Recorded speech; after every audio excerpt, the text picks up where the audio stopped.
জাতীয় নাগরিক party এনসিপিতে up Bangladesh, বৈষম্য বিরোধী ছাত্র আন্দোলন এবং এবি পার্টি থেকে ৪৪ জন নেতাকর্মী যোগ দিয়েছেন। এনসিপির মুখপাত্র, এনসিপির আহ্বায়ক নাহিদ ইসলাম বলেছেন যে বিএনপি যেভাবে গণভোটের রায় অস্বীকার করেছে এবং দেশব্যাপী যে দুর্নীতি, চাঁদাবাজি, এইসব বিষয়ে তিনি বলেছেন যে এর বিপরীতে আসলে বিকল্প শক্তি গড়ে তুলতে হবে।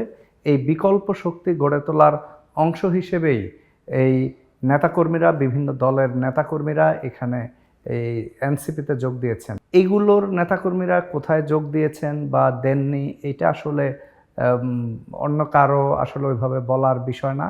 কিন্তু আমার কাছে যেটা মনে হয় যে বৈষম্য বিরোধী ছাত্র আন্দোলন, এই সংগঠনটির নেতৃত্বে আসলে জুলাই গণ অভ্যুত্থান হয়েছিল। এদের যে সভাপতি রিফাত রশিদ এবং দপ্তর সম্পাদক, মুখ্য সমন্বয়ক সহ কয়েকজন এই এনসিপিতে যোগ দিয়েছেন।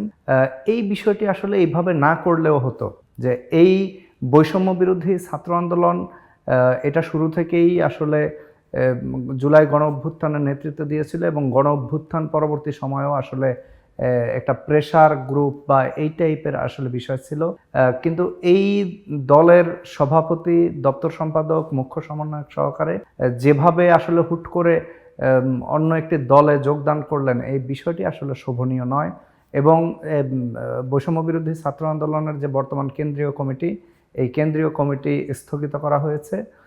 এর আগেও একবার নির্বাচনের আগে যে বৈষম্য বিরোধী ছাত্র আন্দোলনের বিভিন্ন পর্যায়ের যে কমিটি, এই কমিটিরা কেন্দ্রীয় কমিটি ব্যতীত অন্যান্য কমিটি স্থগিত করা হয়েছিল। পরবর্তীতে যদিও তারা স্থগিতাদেশ উইথড্র করে আবার তাদের কার্যক্রম শুরু করেছিল। এখন এখানে মূল বিষয় হচ্ছে অন্যান্য রাজনৈতিক দলের মতো বৈষম্য বিরোধী ছাত্র আন্দোলন বিষয়টা কিন্তু এক জিনিস না।